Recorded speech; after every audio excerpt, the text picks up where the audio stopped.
তুই ও এটা এটা এটা ঠিক আছে, এটা ঠিক আছে। দেখি তোর কাপটা অনেক সুন্দর তো। এটা এটা ঠিক আছে, এটা ঠিক আছে। এবার দেখ তো ভাতটা কতটা হয়েছে মা, বুঝতে পারছি না মা। বিরিয়ানি বেশি হয়ে গেলে আবার তো হবে না। ও হয়ে গেছে হয়ে গেছে হয়ে গেছে মা। ও তুমি একটু ফ্যানটা ঝরিয়ে দাও না, এত ভাত আমি পারবো না ফ্যান ঝরাতে।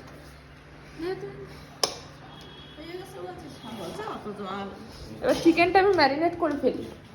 কত জল নিয়ে এদের পেট ভরিয়ে তো আছে আজকে আমাদের মেনুতে কত কিছু। এখানে ইলিশ মাছ, এখানে চিকেন, এখানে আছে ট্যাংরা মাছ, পুঁটি মাছ, এখানে প্রকৃতির সাথে মজা নিয়ে ভাই খাচ্ছে ডাব। আমার বড় হচ্ছে ব্ল্যাঙ্কেটের মধ্যে বই পড়ছে। এই যে